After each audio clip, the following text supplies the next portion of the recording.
High, কেমন আছো তোমরা সবাই? চলে আসলাম আবার একটা মিনি ব্লগ নিয়ে মানডের, মানে সোমবার, বাবার বারের। তো এটা ছিল 20তম দিন।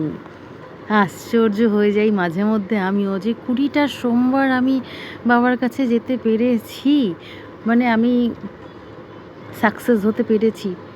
এটা আমার কাছে অবাক লাগে। তো এটা আমার ছোট্ট কেদারনাথ, তোমরা সবাই জানো। আর ভিডিওটা একটু ফাস্ট ফাস্ট করতে হয়, কারণ অনেকটা বড় হয়ে যায় তো, তাই জন্য। আর এখানে গেলে আরেকটা শান্তি লাগে, বিশেষ করে গরমকালে। শীতকালেও ভালো লাগে, দুপুর টাইম তো তাই ভালো লাগে। হাওয়াটা দেখেছো?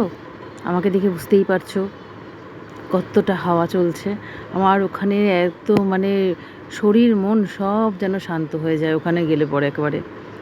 আর আসতেই ইচ্ছা করে না, কি করব, বাট বাড়িতে তো আসতে হয়।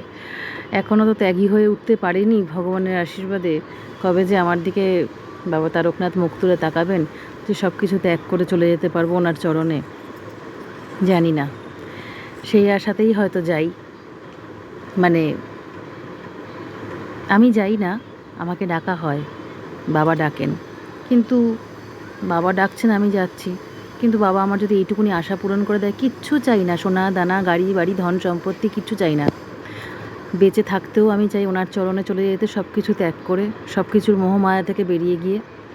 আর চোখ বন্ধ করার পরেও আমি চাই ওনারই চরণে ঠাঁই পেতে। আর আমি মরতে আসতে চাই না। এটা আমার একটা বড় ইচ্ছা, বড় মানে চূড়ান্ত ইচ্ছা বলতে পারো।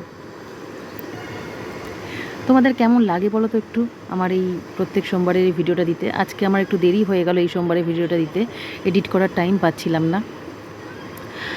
আসলে তোমরা দেখো তো যে আমি দুধ দিয়ে দই দিয়ে স্নান করাতে পারি না।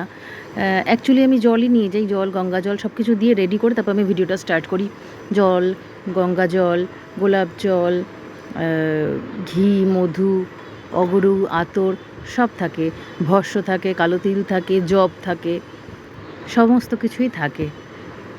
যতটা পারি করার চেষ্টা করি। আর ফুল বেলপাতা তো থাকেই। এই দিনকে আমি এই সোমবার আমি না আমার জব কাউন্টারটা নিয়ে যেতে ভুলে গেছিলাম। তো যাই হোক, আমি বাড়িতে এসে করে নিয়েছি। যদিও আমি প্রত্যেক দিন বাড়িতেই করি, সোমবার করে ভালো লাগতো জব কাউন্টারটা নিয়ে ওখানে বসে করতে পুজো শেষে। তো ভুলে গেছিলাম, একটু তাড়াহুড়ো করে বেরিয়েছি বলে। তো অসুবিধা কিছু হয়নি, বাড়িতে এসে পুজো দিয়ে এসে বাড়িতে এসেই করেছি। আমার জীবনের এটাই মনে হয় সবথেকে বড় সার্থকতার সময়। আমার এতগুলো মানে জন্মের পর এতগুলো বছর পরে আমি যে এই যে এখনও অবধি যেতে পারছি বাবার কাছে, এটাই মনে হয় আমার সবথেকে বড় সাকসেস, সবথেকে বড় সার্থকতা, মানে সবথেকে বড় স্বার্থসিদ্ধি, সার্থকতা। মানে এই কাজটাতে আমি যতটা বেশি আনন্দ পেয়েছি জীবনে বা পাচ্ছি কন্টিনিউ, আমার মনে হয় না কোনো কাজে আমি এতটা আনন্দ পেয়েছি।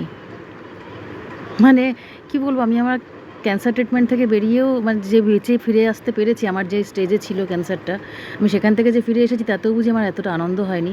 আমি এখানে যে যেতে পারছি কন্টিনিউ প্রত্যেক সোমবার, এটা আমাকে যতটা বেশি আনন্দ দেয়। তোমরা কি বলো? আমার তো আমার পুরনো সেই মানে সময়গুলোর কথা মনে পড়ে, যখন ক্যান্সার ট্রিটমেন্ট আমার হচ্ছিল। আমি চাইতাম না মহামৃত্যুঞ্জয় মন্ত্র শুনতে, কিন্তু তাও কেন জানি না শুনতাম। একদিকে মন চাইতো না শুনতে, আবার একদিকে মন মানে শুনে ফেলতাম। আমি জানি না ভগবান কিসের জন্য আমাকে আবার ফিরিয়ে দিয়েছে না নিয়ে। অনেকে বলে যে মানুষের যখন কর্ম শেষ হয়ে যায় তখন তাকে চলে যেতে হয়। হয়তো আমার কর্ম শেষ হয়নি। কেমন লাগলো ভিডিওটা জানিও কিন্তু একদম।